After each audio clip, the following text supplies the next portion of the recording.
ലോകകപ്പ് ജയിപ്പിച്ച കളിക്കാരനെ ഇന്ത്യ ബെഞ്ചിലിരുത്തുമ്പോൾ ദയനീയമായി തോറ്റുകൊണ്ടിരിക്കുന്ന ദുരന്തങ്ങളെ പാകിസ്ഥാൻ ചുമന്നുകൊണ്ട് നടക്കുന്നു.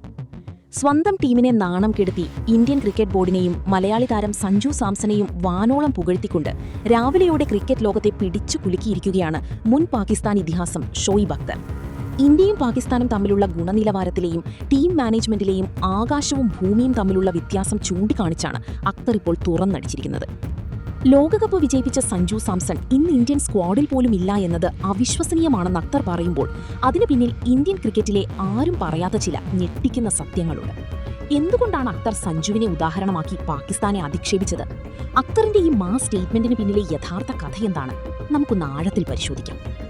എപ്പോഴും യാതൊരു മടിയുമില്ലാതെ സത്യങ്ങൾ പറയുന്ന വ്യക്തിയാണ് റാവൽപിണ്ടി എക്സ്പ്രസ് എന്നറിയപ്പെടുന്ന ഷോയിബ് അക്തർ. തങ്ങളുടെ വൈരികളായ ഇന്ത്യയെ അഭിനന്ദിക്കാനും സ്വന്തം രാജ്യമായ പാകിസ്ഥാന്റെ വീഴ്ചകളെ ചൂണ്ടിക്കാണിക്കാനും അക്തറിന് ഒരിക്കലും മടിയുണ്ടായിട്ടില്ല.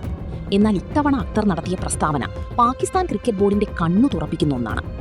ഇന്ത്യൻ ക്രിക്കറ്റ് ടീമും പാകിസ്ഥാൻ ക്രിക്കറ്റ് ടീമും തമ്മിലുള്ള വ്യക്തമായ അന്തരത്തെക്കുറിച്ചാണ് അക്തർ സംസാരിച്ചത്. ഇരു രാജ്യങ്ങളിലെയും ക്രിക്കറ്റ് ബോർഡുകൾ തങ്ങളുടെ കളിക്കാരെ എങ്ങനെ കൈകാര്യം ചെയ്യുന്നു എന്ന് നോക്കിയാൽ ഇന്ത്യ ലോകത്തിന്റെ നെറുകയിലും പാകിസ്ഥാൻ ഏറ്റവും താഴെയുമാണെന്ന് അദ്ദേഹം അടിവരയിടുന്നു. ഇന്ത്യയിൽ ബെഞ്ച് സ്ട്രെങ്ത് അത്രയധികം ശക്തമാണ്. ഒരു ലോകോത്തര പ്രകടനം നടത്തിയാൽ പോലും അടുത്ത മത്സരത്തിൽ സ്ഥാനം ഉറപ്പില്ലാത്ത തരത്തിൽ കടുത്ത മത്സരമാണ് അവിടെ നടക്കുന്നത്. എന്നാൽ പാകിസ്ഥാനിൽ കഴിവില്ലാത്ത, വർഷങ്ങളായി ഫോമില്ലാത്ത കളിക്കാർ സുഖമായി ടീമിൽ തുടരുകയാണ്.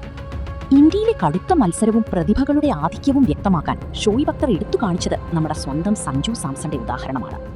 അക്തറിന്റെ വാക്കുകൾ ശ്രദ്ധിക്കണം. മികച്ച പ്രകടനം കാഴ്ചവെക്കുകയും ഇന്ത്യയുടെ ലോകകപ്പ് വിജയത്തിൽ നിർണായക പങ്കുവഹിക്കുകയും ചെയ്ത സഞ്ജു സാംസൺ ആ ടൂർണമെന്റിന് ശേഷം ഇപ്പോൾ ഇന്ത്യൻ സ്ക്വാഡിൽ പോലുമില്ല. ഇത്രയും വലിയൊരു മാച്ച് വിന്നർ പുറത്തിരിക്കുന്നത് കാണുമ്പോൾ എനിക്ക് അത്ഭുതമാണ് തോന്നുന്നത്. എന്നാൽ അതുതന്നെയാണ് ഇന്ത്യൻ ക്രിക്കറ്റിന്റെ കരുത്ത്.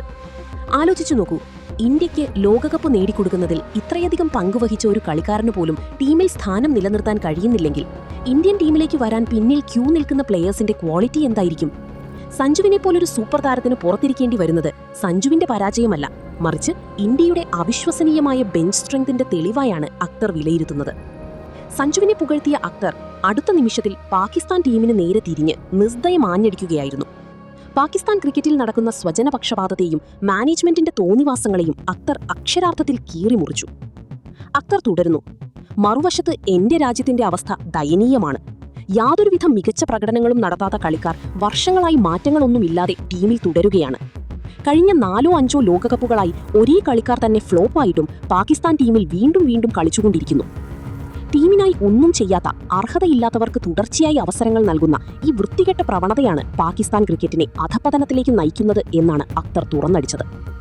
ഇന്ത്യയിൽ സഞ്ജുവിനെ പോലുള്ള ലോകോത്തര കളിക്കാർ അവസരത്തിനായി പോരാടുമ്പോൾ പാകിസ്ഥാനിൽ ഒരു യോഗ്യതയുമില്ലാത്തവർ ടീമിൽ സുഖമായി കസേരയിട്ടിരിക്കുന്നു എന്ന അക്തറിന്റെ വിമർശനം പാക് ആരാധകരെ പോലും ചൊടിപ്പിച്ചിരിക്കുകയാണ്. പാകിസ്ഥാൻ ഇതിഹാസമായ അക്തറിന്റെ ഈ വാക്കുകൾ സഞ്ജു സാംസൺ എന്ന കളിക്കാരന് ലഭിക്കുന്ന ഏറ്റവും വലിയ ആഗോള അംഗീകാരങ്ങളിൽ ഒന്നാണ്. തനിക്കെതിരെ എത്ര അവഗണനകൾ വന്നാലും താൻ എത്രത്തോളം അപകടകാരിയായ ഒരു ബാറ്റ്സ്മാനാണ് എന്ന് ലോകത്തുള്ള മുഴുവൻ ക്രിക്കറ്റ് പ്രമുഖർക്കും അറിയാം എന്നതിന്റെ തെളിവാണിത്. അക്തർ പറഞ്ഞതുപോലെ സഞ്ജുവിനെ ടീമിൽ നിന്നും മാറ്റി നിർത്താൻ BCCIക്ക് 1000 കാരണങ്ങൾ ഉണ്ടാകാം. എന്നാൽ സഞ്ജുവിന്റെ ടാലന്റ് എന്ന് പറയുന്നത് ഇന്ത്യക്ക് മാത്രമല്ല, ലോക ക്രിക്കറ്റിന് തന്നെ അപൂർവമായി മാത്രം ലഭിക്കുന്ന ഒന്നാണ്. പാകിസ്ഥാൻ ആരാധകർ പോലും ഇന്ന് ആഗ്രഹിക്കുന്നുണ്ട് തങ്ങളുടെ ടീമിൽ സഞ്ജുവിനെ പോലൊരു പ്ലെയർ ഉണ്ടായിരുന്നെങ്കിൽ എന്ന്. ഇത് ഓരോ മലയാളി ക്രിക്കറ്റ് പ്രേമിക്കും അഭിമാനിക്കാവുന്ന നിമിഷമാണ്. കൂട്ടുകാരി, ഷോയിബ് അക്തറിന്റെ ഈ മാസ് പ്രസ്താവനയെക്കുറിച്ച് നിങ്ങൾക്ക് എന്താണ് പറയാനുള്ളത്? സഞ്ജു സാംസൺ ടീമിൽ ഇല്ലാത്തത് ഇന്ത്യൻ ബെഞ്ച് സ്ട്രെങ്തിന്റെ കരുത്താണോ അതോ സഞ്ജുവിനോട് കാണിക്കുന്ന അനീതിയാണോ? പാകിസ്ഥാൻ ടീമിനെ അക്തർ കളിയാക്കിയതിനോട് നിങ്ങൾ യോജിക്കുന്നുണ്ടോ? നിങ്ങളുടെ അഭിപ്രായങ്ങൾ ഒട്ടും മടിക്കാതെ താഴെ കമന്റ് ബോക്സിൽ കുറിച്ചുവെക്കൂ. സഞ്ജു സാംസൺ എന്ന നമ്മുടെ സ്വന്തം ഹീറോയെ സ്നേഹിക്കുന്നവർ ഈ വീഡിയോ ലൈക്ക് ചെയ്യാനും കൂട്ടുകാരിലേക്ക് ഷെയർ ചെയ്യാനും മറക്കരുത്. ക്രിക്കറ്റ് ലോകത്തെ ചൂടൻ വാർത്തകൾക്കും ഇതുപോലെയുള്ള മാസ് അനാലിസിസുകൾക്കുമായി നമ്മുടെ സ്പോർട്സ് പിച്ച് ചാനൽ ഇപ്പോൾ തന്നെ സബ്സ്ക്രൈബ് ചെയ്യൂ. നന്ദി.